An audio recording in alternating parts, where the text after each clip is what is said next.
नमस्कार दोस्तों, कैसे हो। तो आज हम लोग देखेंगे इंडियन पॉलिटी के अंतर्गत एक और महत्वपूर्ण टॉपिक संविधान संशोधन के बारे में। ये आज का टॉपिक देखोगे तो पूरे पॉलिटी सीरीज का जो एमसीक्यू चला है ये लास्ट टॉपिक है, संविधान संशोधन। ये 30वां नंबर का लेक्चर है। ओके, ये आपको याद रख लेना है।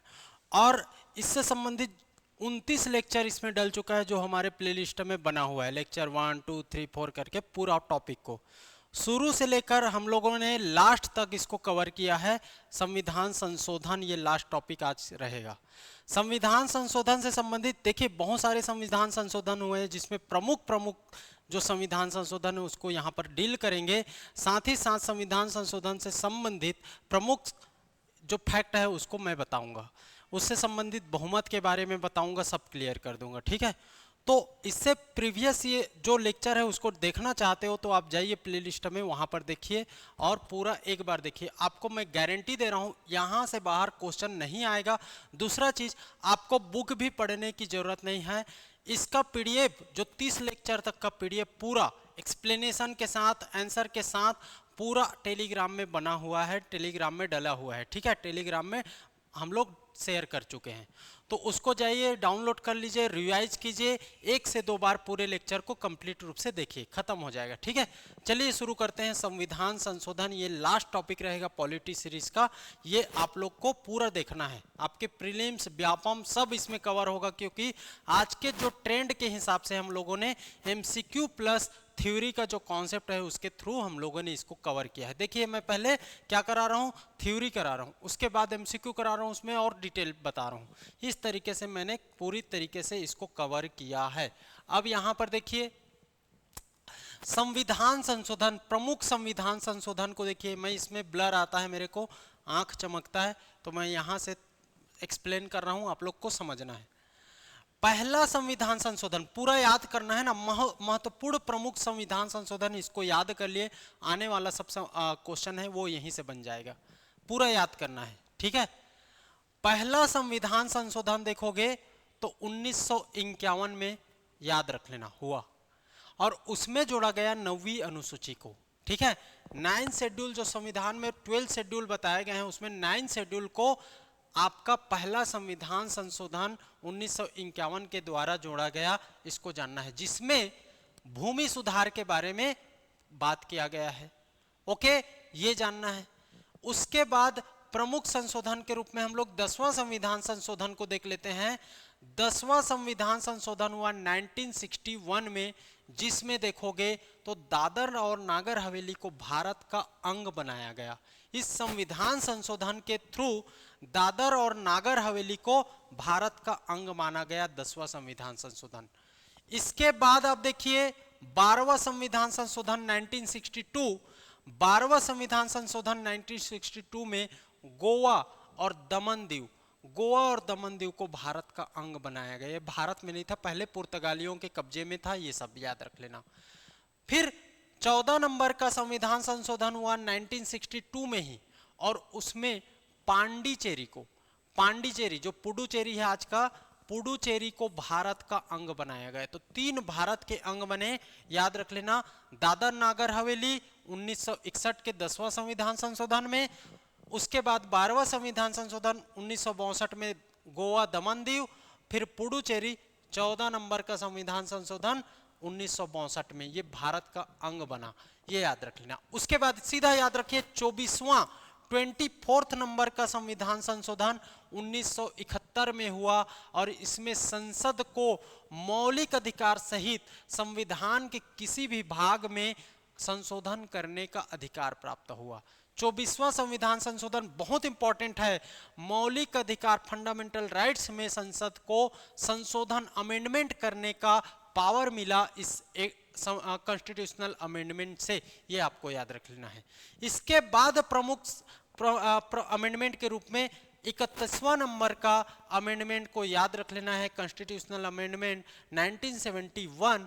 इसमें लोकसभा की 525 सदस्य संख्या को बढ़ा करके, 525 था ना, याद रख लेना, 525 था, उसको बढ़ा करके कितना कर दिया गया, 545 कर दिया गया। ये आपको जानना है। कौन से संविधान संशोधन, कौन से कॉन्स्टिट्यूशनल अमेंडमेंट के थ्रू, तो 31 कॉन्स्टिट्यूशनल अमेंडमेंट 1971 के थ्रू इसको बढ़ा करके लोकसभा का जो सदस्य संख्या था उसको बढ़ा करके 525 से, सॉरी 525 है ना, 525 से 545 कर दिया गया है, याद रहेगा। इसके बाद आपका लघु संविधान के नाम से जाने जाने वाला कॉन्स्टिट्यूशनल अमेंडमेंट है 42वां कॉन्स्टिट्यूशनल अमेंडमेंट 1976, जिसको लघु संविधान के रूप में माना जाता है क्योंकि इसमें सारे चीज देख लीजिए, इतने सारे चीज जोड़े और काटे गए, जोड़े ज्यादा गए। इसमें प्रस्तावना में पंथ निरपेक्ष, समाजवादी, अखंडता शब्द जोड़ा गया। बार बार हजारों बार क्वेश्चन पूछा गया है, पंथ निरपेक्ष कौन से संविधान संशोधन के थ्रू प्रियम्बल में जोड़ा गया है, क्वेश्चन आता है। तो पंथ निरपेक्ष, समाजवादी और अखंडता, ये तीन शब्द को 42 कॉन्स्टिट्यूशनल अमेंडमेंट के थ्रू प्रियम्बल में जोड़ा गया, ये आपको जानना है। नीति निर्देशक तत्वों का मौलिक अधिकार पर प्राथमिकता स्थापित किया गया। राज्य के जो डीपीएसपी है उसको मौलिक अधिकार पर प्राथमिकता दिया गया इसी कॉन्स्टिट्यूशनल अमेंडमेंट के थ्रू। मौलिक कर्तव्यों को जोड़ा गया, जो आर्टिकल नंबर 51 का है, जो फंडामेंटल ड्यूटीज के बारे में बताता है, वो जोड़ा गया कब, 42 कॉन्स्टिट्यूशनल अमेंडमेंट 1976 में। याद करते चलना है, याद करते चलना है। न्यायिक पुनरावलोकन, जुडिशियल रिव्यू के अधिकार को सीमित किया गया इसके अंतर्गत। जुडिशियल रिव्यू, सेंटर को इसको हटाएगा, जुडिशियल रिव्यू जो बाद में फिर से उसको ठीक किया जाएगा 44वां संविधान संशोधन में, याद रख लेना। श्रमिकों को प्रबंध में सहभागिता, राष्ट्रपति मंत्रिमंडल की सलाह मानने के लिए बाध्य है, किसमें बताया गया, 42 में।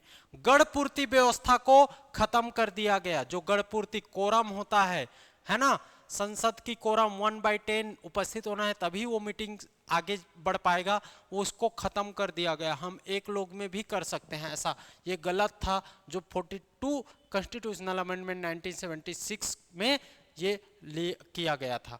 लोकसभा के कार्यकाल जो 5 साल का होता है, 5 साल से बढ़ा करके उसको 6 साल कर दिया गया। फिर 44वां कॉन्स्टिट्यूशनल अमेंडमेंट फिर से किया गया आपका 1978 में, और उसमें इसको फिर से 6 से 5 कर दिया गया, याद रख लेना।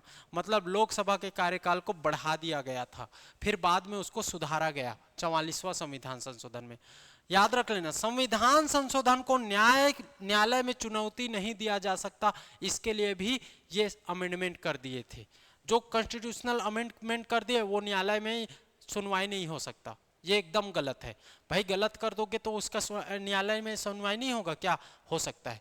लेकिन इसको फिर से, इसमें कुछ गलत भी चीज जोड़े गए, उसको बाद में 44वां संविधान संशोधन 1978 के द्वारा सुधारा गया, याद रख लेना। जैसे 5 साल को 6 साल कर दिया था, 6 साल को फिर से 5 साल, ये न्यायालय चुनौती वाला ये सुधारा गया। इसमें देखोगे तो जुडिशियल रिव्यू वाला ये सब सुधारा गया, कुछ चीज सुधारे गया, और कुछ चीज तो अच्छा के लिए ही जोड़े गए थे, उसमें कोई दिक्कत नहीं था, इस प्रकार से। इसके बाद आपको जानना है 73वां संविधान संशोधन, पंचायती राज के लिए संविधान में 11वीं अनुसूची जोड़ी गई। 73rd आप कॉन्स्टिट्यूशनल अमेंडमेंट देखोगे तो ये 1993 में, ओके 1992 लिखा रहता है कई जगह, तो ये याद को, इसमें जोड़ा गया पंचायती राज। 74 में देखोगे तो इसमें जोड़ा गया आपका क्या जी, नगर निकाय, नगर निकाय 12वां अनुसूची, ये 11वां अनुसूची, ये 12वां अनुसूची है, इसमें नगर निकाय, इसमें पंचायती राज, याद कर लेना। इसके बाद आप देखिए प्रथम संविधान आपका संशोधन बता दिया था 1951, भूमि सुधार आपका 9वीं अनुसूची, आप देखिए तो 7वां भी बता दिया, तो 7वां आपको याद रख लेना है। 7वां संविधान संशोधन 1956 में हुआ था, और इसमें भाषाई आधार पर राज्य पुनर्गठित करने का प्रावधान किया गया। ये बहुत महत्वपूर्ण है। जब राज्य के पुनर्गठन के बारे में देखोगे तो भाषा के आधार पर कितने राज्य का पुनर्गठन हुआ था और कौन सा एक्ट लाया गया था, कौन सा अमेंडमेंट बिल लाया गया था, ये पूछा जाए तो आपको जानना है 7वां 1956 में। 36वां देखिए, 36वां सिक्किम भारत का 22वां राज्य बना, सिक्किम भारत का 36वां 1975 में, सिक्किम भारत का। उसके बाद आप देखिए 44वां 1978 में, बहुत महत्वपूर्ण चीज है। इसमें जो 42 में गलत किया गया था उसमें सुधार हुआ, राष्ट्रपति को पुनर्विचार का मौका दिया गया। राष्ट्रपति यहां पर मंत्रिमंडल की सलाह मानने के लिए बाध्य था, उसको पुनर्विचार का मौका दिया। आपातकालीन शक्ति के बारे में बताया गया, लोकसभा के कार्यकाल को 6 वर्ष कर दिया गया था, उसको 5 वर्ष फिर से किया गया। 52वां संविधान संशोधन 52 कॉन्स्टिट्यूशनल अमेंडमेंट हुआ 1985 में, जिसमें दल बदल कानून एंटी डिफेक्शन लॉ लागू किया गया। मान लीजिए मैं कांग्रेस से जीत कर गया हूं, एमपी बना हूं, तो मैं अगर एंटी डिफेक्शन बिल के लॉ के तहत दूसरे पार्टी में जाता हूं तो मेरा सदस्यता बना रहेगा, लेकिन मैं उसके लॉ के अदरवाइज ज्वाइन कर लूंगा तो मेरे को एंटी डिफेक्शन लॉ के अंतर्गत मेरा सदस्यता रद्द कर हो सकता है, ये बताया गया। इसके बाद इंपॉर्टेंट 61 आपका 61 आपका 61वां संविधान संशोधन 1989, 21 वर्ष जो मताधिकार था, पहले मताधिकार वोट देने का राइट्स 21 वर्ष था, उसको कम करके 18 वर्ष कर दिया गया। बहुत इंपॉर्टेंट 61वां कॉन्स्टिट्यूशनल अमेंडमेंट 1989। 65वां संविधान संशोधन और इसी के अंतर्गत 1990 में 65वां संविधान संशोधन हुआ और एससी आयोग का गठन हुआ, याद रख लेना। इसके बाद 69वां संविधान संशोधन हुआ। 69 संविधान संशोधन 1991 में, 92 में, याद कर लेना। और 91 ना, इसमें पांडिचेरी में, पुडुचेरी में विधानमंडल का गठन हुआ। 70वां संविधान संशोधन हुआ जिसमें दिल्ली यूटीज में, देखिए यूटीज में विधानमंडल के बारे में बताया गया है, उसके लिए अमेंडमेंट करके 2 यूटीज, अभी 3 है, जम्मू कश्मीर में भी है। जम्मू कश्मीर, दिल्ली और पुडुचेरी तीनों जगह विधानमंडल की सुविधा है, ठीक है, याद रख लेना। इसके बाद 89 देखोगे तो एसटी आयोग 2003 में 89 कॉन्स्टिट्यूशनल अमेंडमेंट हुआ 2003 में और उसमें एसटी आयोग का गठन हुआ, ठीक है, एसटी आयोग के गठन के बारे में बताया गया। 91वां संविधान संशोधन 2003, मंत्रिपरिषद का आकार, लोकसभा, बहुत इंपॉर्टेंट है ये, स्टार लगा लो। 91 कॉन्स्टिट्यूशनल अमेंडमेंट 2003, इसमें किसी भी राज्य का या लोकसभा का मंत्रिमंडल का आकार बताया गया और वो लोकसभा या राज्य के विधानसभा के कुल मेंबर के 15% से अधिक नहीं हो सकता।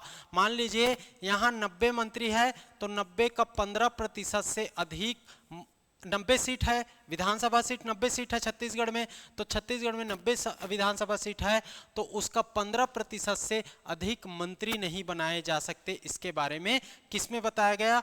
91 कॉन्स्टिट्यूशनल अमेंडमेंट बिल 2003, ठीक, इसमें तो इसका 50% निकाल लो, कितना आएगा? लगभग 13.5 आएगा और इसी कारण 14 तक बनाया गया है, उससे ज्यादा मंत्री नहीं बनाए जा सकते, याद कर लेना, ठीक है। इसके बाद देखिए 101, 102, 103, 104, 105, 106, ये इतना तक है, हुआ है कॉन्स्टिट्यूशनल अमेंडमेंट, इसको याद करना है। 101 लाया गया जीएसटी के लिए, जीएसटी के लिए, जीएसटी जो है ना, गब्बर सिंह टैक्स बोलते थे विपक्ष वाले, गुड्स एंड सर्विस टैक्स इसका फुल फॉर्म है ना, याद रख लेना। जीएसटी, जीएसटी अभी फिर से चर्चा में है क्योंकि जीएसटी 2.0 लाया गया और उसमें जो 4 स्लैब था उसमें 2 स्लैब को खत्म कर दिया गया, ठीक है, अभी 2 ही स्लैब बता दिया गया। तो 122वां आपका बिल लाया गया था, 101 कॉन्स्टिट्यूशनल अमेंडमेंट 2016 में जीएसटी से संबंधित। 102 किससे संबंधित है? तो पिछड़ा वर्ग को संवैधानिक दर्जा, पिछड़ा वर्ग को संवैधानिक दर्जा दिया गया, ये 102वां है ना, ठीक, ओके। 103 किसके लिए है?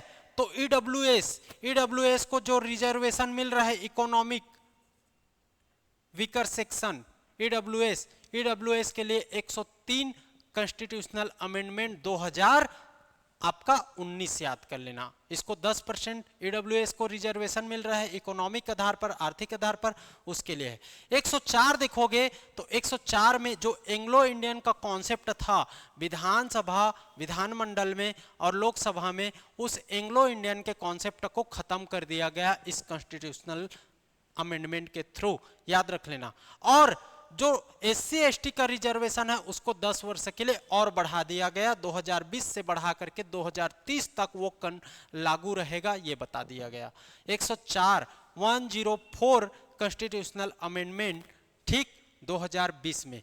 तो 16 में 101, 18 में 102, 19 में 103 और 20 में 104। 105 को देख लो, 105 को देखोगे तो बहुत इंपॉर्टेंट है 105, आपका याद रख लेना, ठीक है। ओबीसी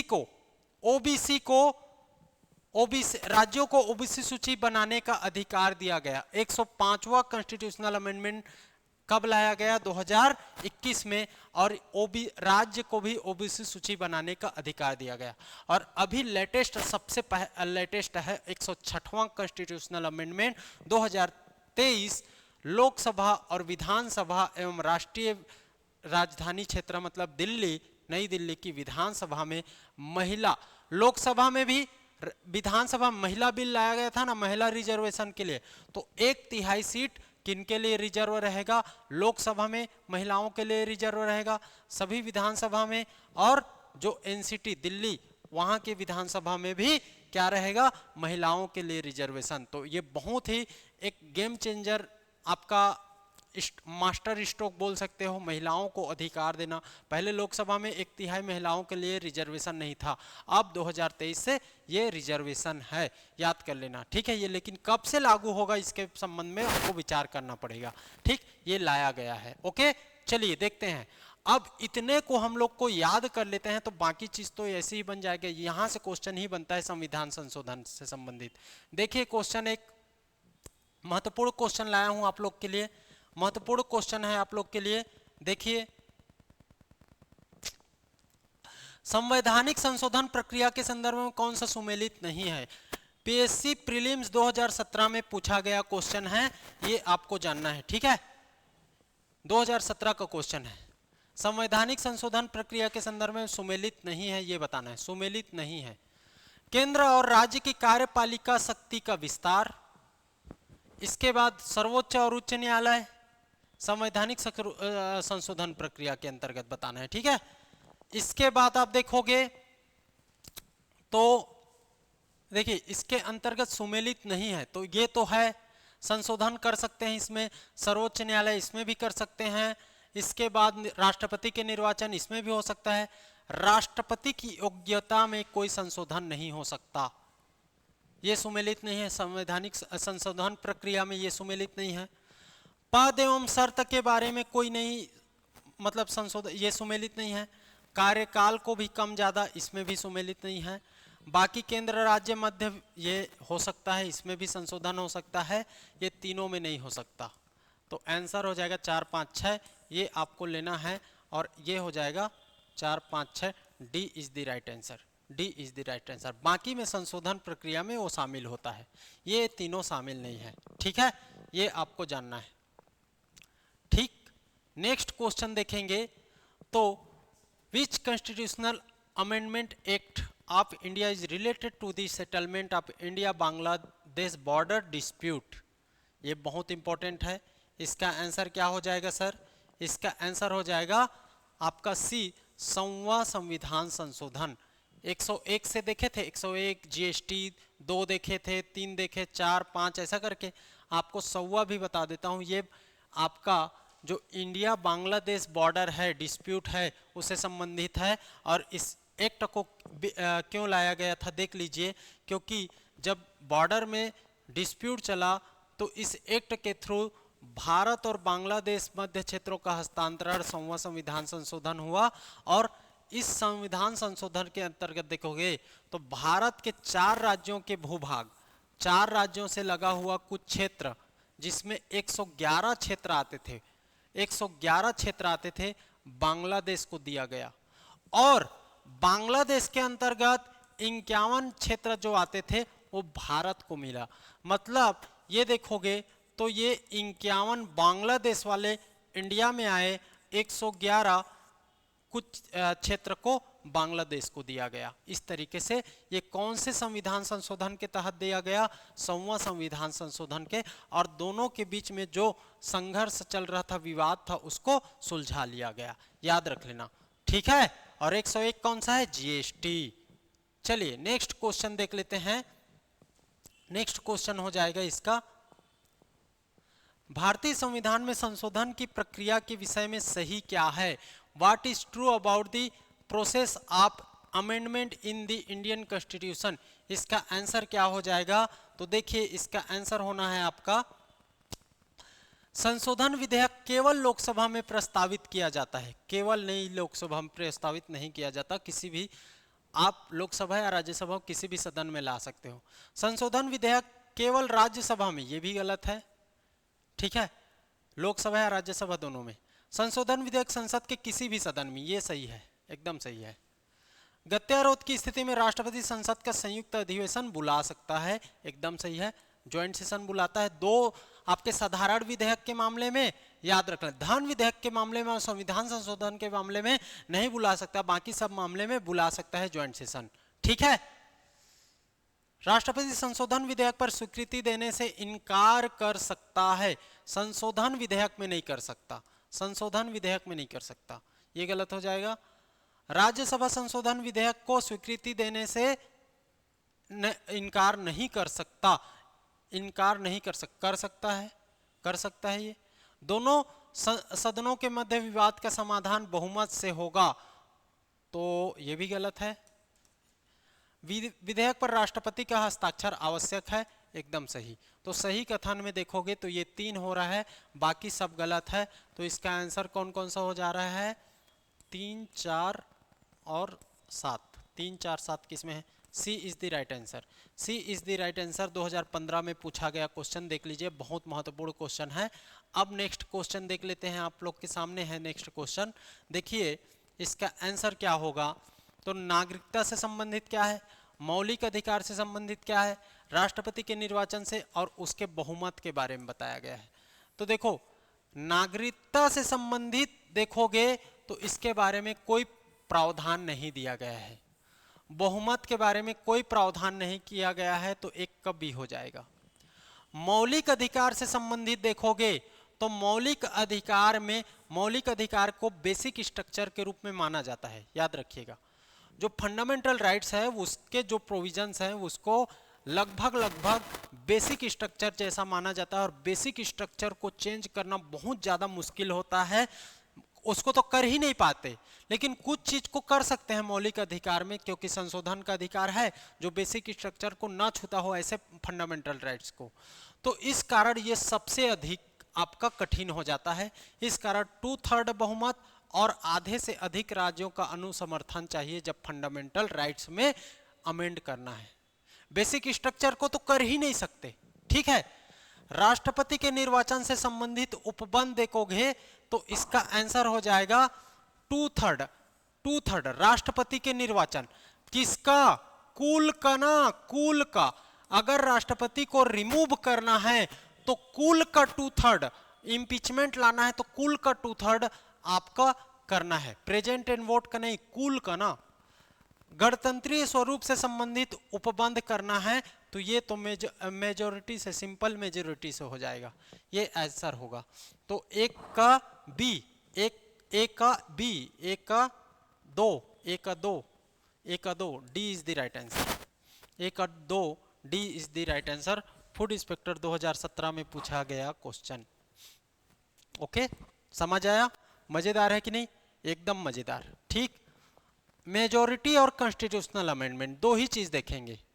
देखिए संविधान संशोधन के प्रकार देखिए, 3 प्रकार से संविधान संशोधन का बहुमत साबित करना होता है।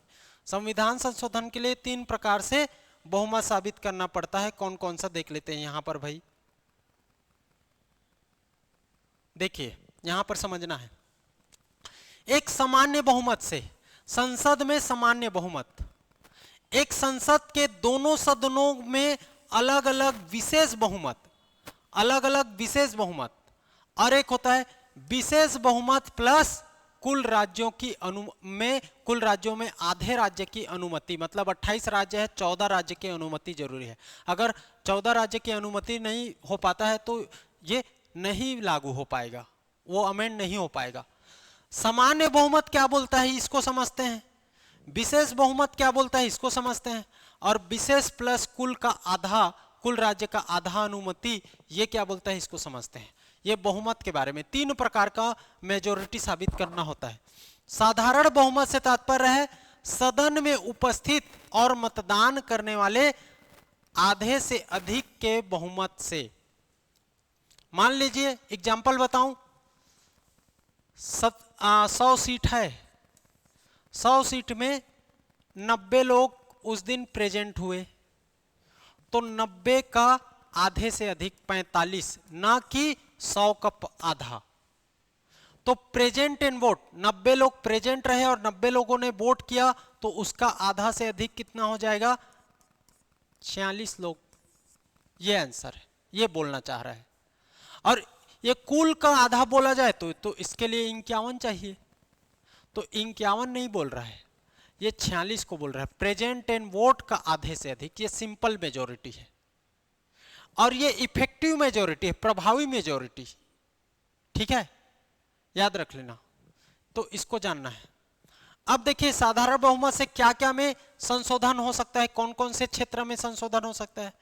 तो आर्टिकल 2, संघ में नए राज्य का प्रवेश कराना है, सिंपल मेजॉरिटी चाहिए, ज्यादा नहीं। नए राज्यों का निर्माण करना है, उनके नाम में परिवर्तन, सीमा में परिवर्तन, सिंपल मेजॉरिटी चाहिए, आर्टिकल 3।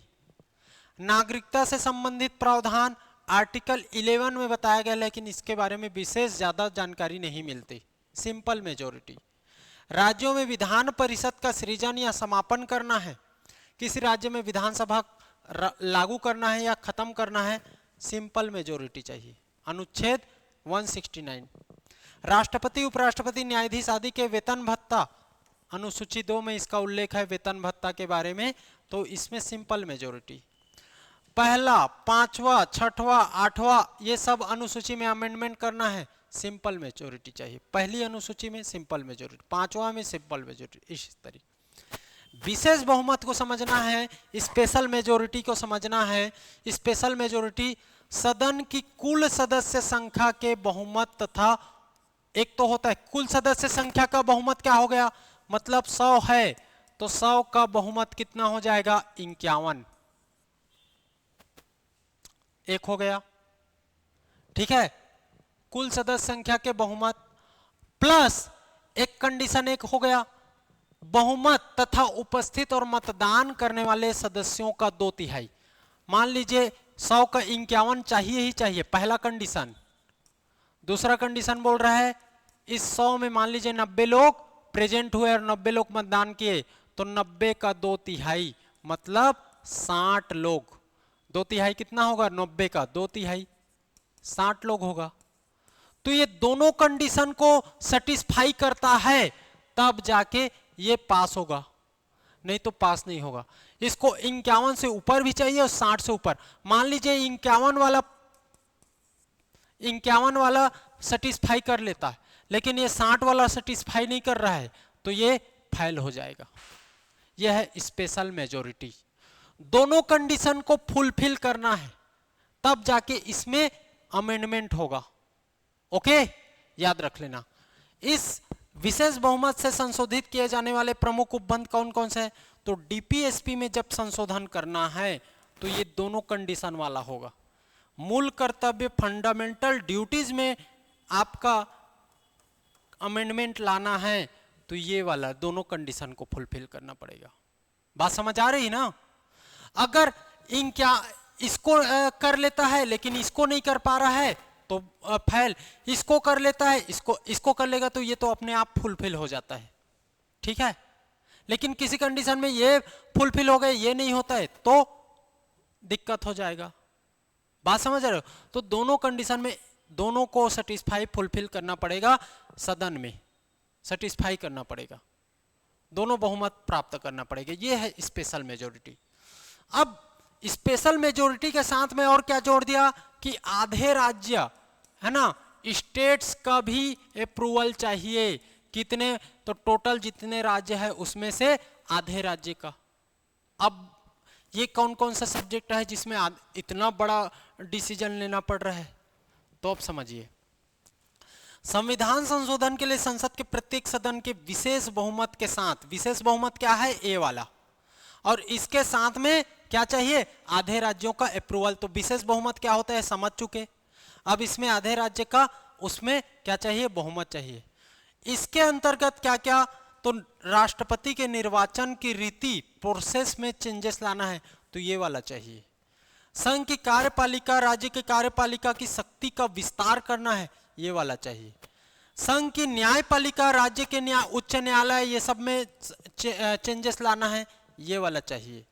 7वीं अनुसूची की किसी सूची में संसद में राज्यों का प्रतिनिधित्व है, तो इसका चाहिए। स्वयं 368 को, जो 368 के थ्रू ये संविधान संशोधन का पावर मिला है कि आप संविधान संशोधित कर सकते हो।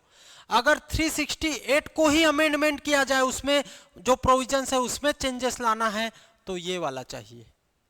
संघ राज्य के बीच में जो संबंध है, विधायी संबंध है, उसको चेंजेस करना है, तो ये वाला चाहिए। तो आपको ये तीनों फैक्टर को याद करना पड़ेगा, तब इस मेजॉरिटी को आप समझ पाओगे। समझ आया? तो इतना डिटेल में हम लोग देख रहे हैं। देखिए एमसीक्यू तो कर रहे हैं, साथ ही साथ पूरा थ्योरी भी कंप्लीट कर रहे हैं। थ्योरी भी कंप्लीट हुआ ना। अब देखो मेजॉरिटी समझा दिया, वहां पर अमेंडमेंट को बता दिया, प्रमुख अमेंडमेंट को, हो गया ये टॉपिक कंप्लीट। लेकिन हम लोग क्वेश्चन के थ्रू और भी करेंगे, और भी करेंगे। बात समझ आ रही है? ठीक है, चलिए देखते हैं। संविधान के किस संशोधन ने गोवा दमन दीव को केंद्र शासित प्रदेश के रूप में शामिल किया? शुरू में बताया था। चलिए बताइए, इसको बताना है आप लोग को, इसको बताना है। तो इसको आप लोग समझिए, इसका आंसर होगा गोवा दमन दीव, इसको केंद्र शासित प्रदेश के रूप में शामिल किया गया था 13वां संविधान संशोधन के थ्रू। 13वां संविधान संशोधन के रूप में, याद रख लेना। चलिए नेक्स्ट क्वेश्चन देखिए। Read the following statements and choose the correct option. Correct सही विकल्प बताना है। 44वें संविधान संशोधन अधिनियम 1978 द्वारा संपत्ति के अधिकार को मौलिक अधिकार की सूची से हटा दिया गया। 44वां सही है कि गलत है आपको बताना है, ठीक है। संपत्ति के अधिकार को संविधान के भाग 12 में 301 के तहत विधिक अधिकार बताया गया है, ये भी सही है। तो दोनों कथन सही है। इसका आंसर हो जाएगा, एक मिनट, इसका ये गलत है ना, ये गलत है, ठीक। तो ये कथन 2 गलत हो जाएगा और कथन 1 सही है। इसका आंसर लेना है आपको क्या? A is the right answer. A is the right answer, देख लीजिए, ठीक। नहीं, 44वां ये तो सही है। भाग 12 के अनुच्छेद, ये भी तो सही है। ये 4 नहीं होगा, ए होगा। और इसमें क्या बोला गया है? भाग 12 के अनुच्छेद विधिक अधिकार बना दी गए। सही तो है, दोनों सही है। कैसे आंसर? इसमें दो कथन कहाँ है? सही है, सी आंसर होगा इसका। कथन 1 और कथन 2 दोनों सही है, ये आंसर होगा। सॉरी, थोड़ा माय मिस्टेक ना, थोड़ा सा गलत। तो इसका दोनों कथन सही है, ठीक। ये भी सही है और ये भी सही है, ओके, याद रख लेना। 301 के तहत विधिक अधिकार बनाया गया है, एकदम सही है, संपत्ति के अधिकार को। तो दोनों सही है, इसका आंसर हो जाएगा, ठीक। दोनों सही। ये सी होगा ना, ये गलत है, थोड़ा सा सी होगा, कर लीजिएगा, ठीक। चलिए नेक्स्ट क्वेश्चन देखें। तो आप लोग को समझना है, इसका आंसर समझना है आप लोग को। संविधान संशोधन के संदर्भ में, संविधान संशोधन के संदर्भ में सुमेलित करना है, इसका आंसर आप लोग को बताना है। तो देखिए, संसद की सर्वोच्चता किसके, कौन बोल रहा है संसद की सर्वोच्चता? तो देखिए, संसद की सर्वोच्चता तो हो जाएगा ये 42वां संविधान संशोधन में बताया गया है और ये अमेरिका से लिया गया है, याद रख लेना। इसके बाद आप देखिए तो सिंधी भाषा, सिंधी भाषा के लिए आप देखोगे तो 21वां संविधान संशोधन जोड़ा गया था, ये आपको जानना है। 1971 67 है आई थिंक, ठीक, ओके। उसके बाद आप देखोगे तो शिक्षा का अधिकार, 86वां संविधान संशोधन बहुत इंपॉर्टेंट है, 2003। नौवीं अनुसूची, नौवीं अनुसूची बताइए, नौवीं अनुसूची बताया था मैं, प्रथम संविधान संशोधन 1951, प्रथम संविधान संशोधन 1951। और आप देखोगे 12वीं अनुसूची, 12वीं अनुसूची देखोगे तो आपका ये हो जाएगा 74वां संविधान संशोधन, और नागालैंड को राज्य के रूप में तो 13वां संविधान संशोधन, ये आपको जानना है, 13वां संविधान संशोधन के रूप में जानना है। तो इसका आंसर हो जाएगा, देखिए एक थ्री किसमें है, एक थ्री, ये एक थ्री, ये वाला तो गलत हो गया। उसके बाद बी का क्या है, बी का 5, बी का 5, 21वां सिंधी 21वां, बी का 5, बी का 5 ये गलत हो गया, ये बी का 5, सी बचा हुआ है और ये भी है, ठीक। सी का देखिए, सी का शिक्षा का अधिकार, शिक्षा का अधिकार तो 86वां हो जाएगा, सी का 6, सी का 6, तो सी का 6, D is the right answer, यहाँ पर गलत है तो ये होगा आपका डी, ओके। आपको जानना है कौन कौन से में कौन कौन सा, बस इसी को तो मैं याद कराया था जी आपको। चलिए नेक्स्ट क्वेश्चन हम लोग देखेंगे, नेक्स्ट क्वेश्चन हो जाएगा, चलिए उसको सॉल्व करिए, तब तक मैं बैटरी चेंज कर लूं।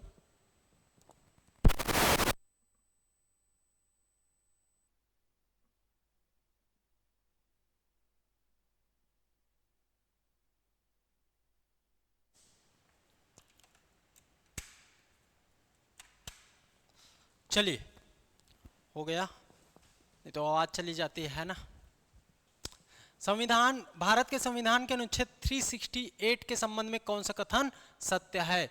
Which statement is true regarding article 368 of the constitution of India? देखिए इसके अंतर्गत कौन सा आंसर सही है बताना है आप लोग को, इसके अंतर्गत कौन सा आंसर सही है आपको बताना है।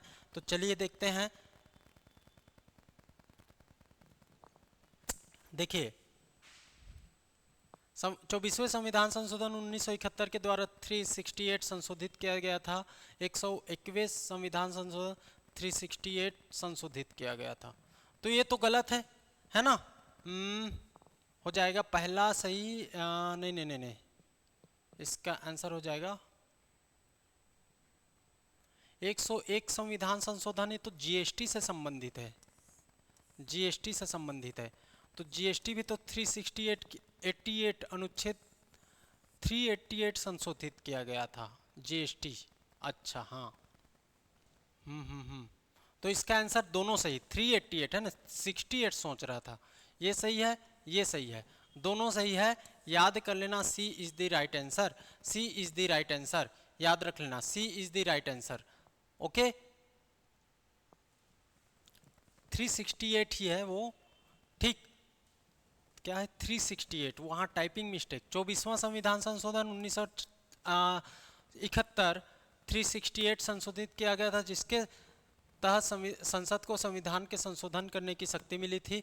जीएसटी देखोगे तो 279 को शामिल करके इसी के अंतर्गत है 368, वो थोड़ा सा टाइपिंग मिस्टेक है, याद कर लेना। तो दोनों सही है, 101 जीएसटी में आप देखो जीएसटी लागू किया गया था तो सब राज्यों का अप्रूवल भी मांगा था, याद रख लेना, ठीक है, सब राज्यों को, क्योंकि वो 368 के अंतर्गत संशोधन हो रहा था, इसी को वहां पर बताया गया है, कंफ्यूज नहीं होना है।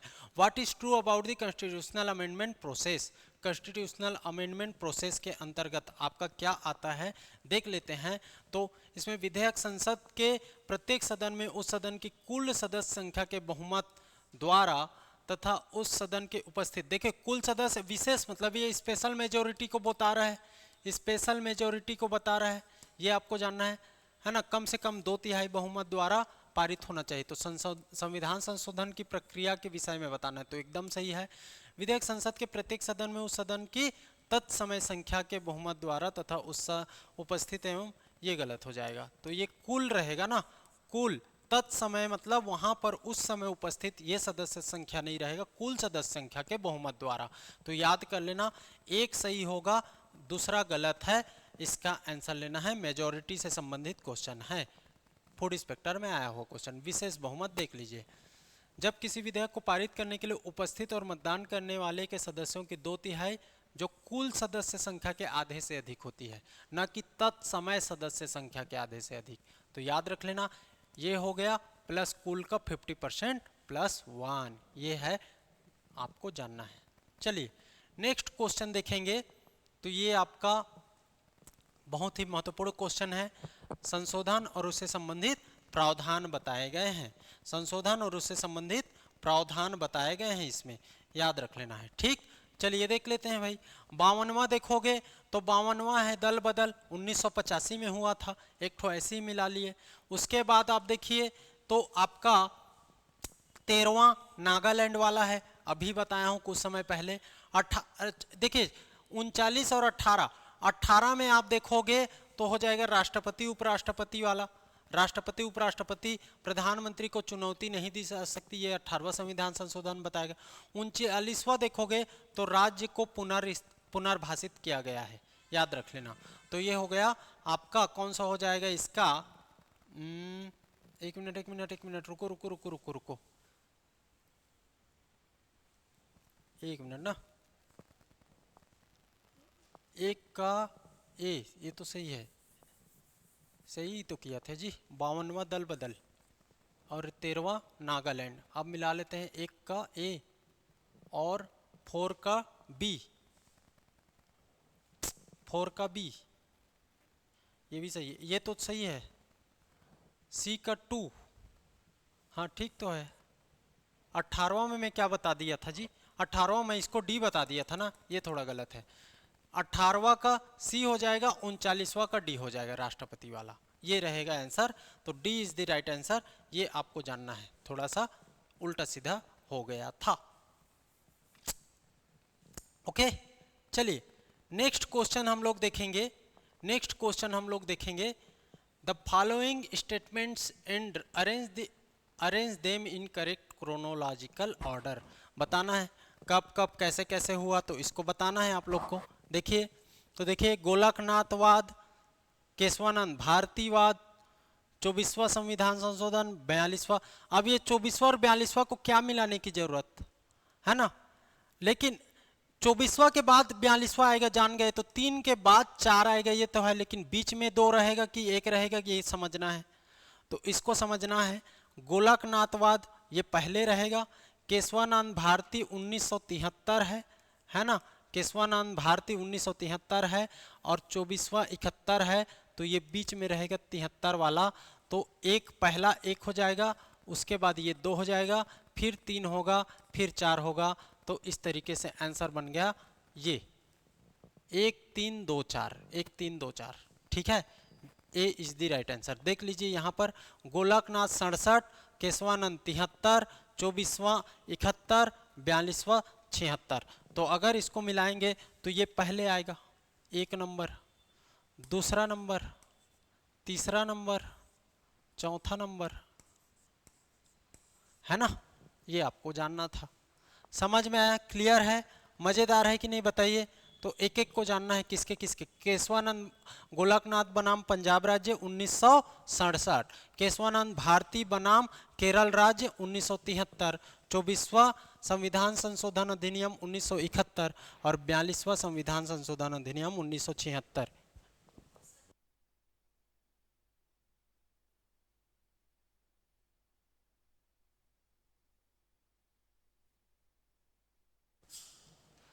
ठीक, तो इसको जानना है, ए इज द राइट आंसर उसका।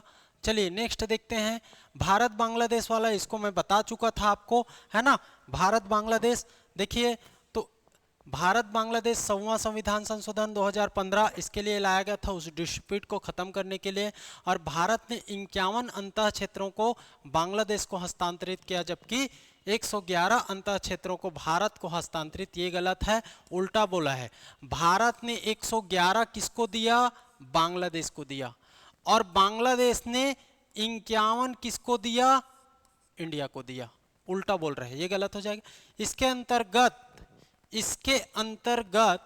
6.1 किलोमीटर असीमांकित सीमाई क्षेत्रों का सीमांकन किया गया, एकदम सही है। इसके तहत 4 राज्यों के, सही नहीं है पूछा है ना, ए इज द राइट आंसर, यही तो गलत है, तो ए इज द राइट आंसर हो गया। ठीक है, ए इज द राइट आंसर। देख लेते हैं नेक्स्ट क्वेश्चन, ये रिपीटेड क्वेश्चन है, एक बार इसमें कंफ्यूजन हुआ था हम लोग को, शायद इसमें नहीं हुआ था। नागरिकता ये लेना है, मौलिक अधिकार डी लेना है, राष्ट्रपति के निर्वाचन इसमें ए लेना है, और गणतंत्रीय सिंपल मेजोरिटी लेना है। बस हो गया। ठीक, तो इसका आंसर हो जाएगा डी। बी का नहीं यार, इसमें क्या लिए है आंसर?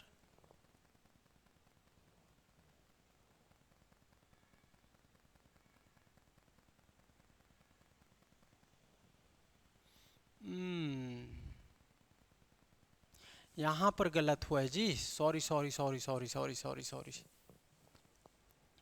इसका देखिए, नागरिकता कोई प्रावधान नहीं, सही है, और बी का डी सही है, एकदम सही, ये भी कर लिए। राष्ट्रपति के निर्वाचन से संबंधित एक हो गया। ठीक, तो जी यही सही है। ठीक है, तो इसका आंसर हो जाएगा डी, यही तो बताए हैं। ठीक, मैं कंफ्यूज हो जा रहा हूँ, यहाँ पर से चमकता है, इस कारण वैसा लगता है, क्या ले लिए समझ नहीं आया ऐसा। तो ठीक है, हो गया। अब हम लोगों ने पूरी तरीके से इस सीरीज को कंप्लीट किया है। ठीक है, complete Indian polity MCQ theory, MCQ plus theory पूरा मैंने इसमें इसी चैप्टर में आप देख लीजिए क्या क्या बता दिया आपको। सारे में मेजॉरिटी के बारे में बता दिया है ना, सारे मेजॉरिटी क्या होता है इसके बारे में बता दिया, इसको पढ़ लो। इसके बाद जितने भी कॉन्स्टिट्यूशनल अमेंडमेंट है वो बता दिया। ये दोनों चीज़ याद कर लोगे तो यहाँ से संबंधित सारे क्वेश्चन बन जाएगा। और कुछ चीज़ छूट रहा है तो उसको भी मैंने डिटेल में बता दिया है। ठीक है, इसी तरीके से पूरे टॉपिक को हम लोगों ने शुरू से लेकर संविधान निर्माण, कॉन्स्टिट्यूशनल डेवलपमेंट से लेकर हम लोग अभी 30वां लेक्चर में हैं, और 30वां लेक्चर में पॉलिटी को कंप्लीट किया है। अगर आप इससे बेटर कोई कहीं पर पढ़ पाते हो तो पढ़ लीजिए, कोई दिक्कत नहीं है, लेकिन मैं बोलता हूँ कि इस तरीके से लेक्चर को कंप्लीट रूप से आपको कहीं पर भी परोसा नहीं गया है फ्री में। बात समझ आ रही है? अब ये पीडीएफ कहाँ डाला है? ये पीडीएफ डाला है आपके टेलीग्राम में, इसको डाउनलोड करिए और इसको रिवीजन मारिए। अभी ये वीडियो देख लिए इस लेक्चर को, इसको एक बार 2 बार पढ़िए, याद हो जाएगा 7वां क्या बोल रहा है, 5वां क्या बोल रहा है, पहला क्या बोल रहा है। इसके बाद ये क्वेश्चन बन जाएगा। ठीक है, और जो चीज़ है इसको याद करने, जहाँ पर एक्सप्लेनेशन डाला है उसको याद करना है, वो आपका काम का चीज़ है। और इसको समझ के आपको क्या करना है, क्वेश्चन का ट्रेंड समझना, इसको याद कर लीजिए। 3 प्रकार के मेजोरिटी होते हैं, ये सब है ना, इस तरीके से आपको याद करते हुए पढ़ना है, पूरा रिवीजन करना है। तो वीडियो देखिए, रिवीजन करिए, खत्म। और कोई बुक आपको पढ़ने की जरूरत नहीं है। समझ में आया? तो चलिए ठीक है, पूरा सीरीज देखना है तो आप प्लेलिस्ट में जाइए। इसी तरीके से इंडियन ज्योग्राफी का भी 14 लेक्चर में कंप्लीट इंडियन ज्योग्राफी को एमसीक्यू के थ्रू पढ़ाया गया है। ठीक है, उसको भी आपको पढ़ने की ज़रूरत नहीं, आपका उसी वीडियो को देखकर चले जाते हो तो आपका एग्जाम में कवर हो जाएगा। याद रख लेना, आपका सिलेबस पूरा कवर किया गया है। तो आपको इस एमसीक्यू प्रैक्टिस बुक खरीदते हो, उसके जगह में वीडियो देख लो भाई, थोड़ा फास्ट करके देख लो, 1.5 में देख लो, 2 में देख लो, ऐसा करके देख लो, है ना। आपका समय भी बच जाएगा, आपका क्वेश्चन भी हो जाएगा, साथ ही साथ रिवाइज भी हो जाएगा पूरी तरीके से। और अगर आप इस सीरीज को पूरा फॉलो कर लेते हो तो आपका क्वेश्चन नहीं बिगड़ेगा कहीं पर भी। ठीक है, तो उम्मीद करता हूँ आप लोग को ये पूरा सीरीज मज़ा आया होगा। तो आप लोग लाइक कीजिएगा, कमेंट करके बताना कैसा लगा, और आगे क्या करना है इसके बारे में भी आप लोग बताइएगा कमेंट करके कि कौन से सब्जेक्ट में और इंटरेस्टेड में हो, उसमें हम लोग आगे कुछ सोच सकते हैं, काम कर सकते हैं, ला सकते हैं आपके लिए। ठीक है, तो पढ़ते रहिए, अच्छे से रहिए। आज के लिए इतना ही, मिलते हैं फिर किसी लेक्चर के साथ। Thank you.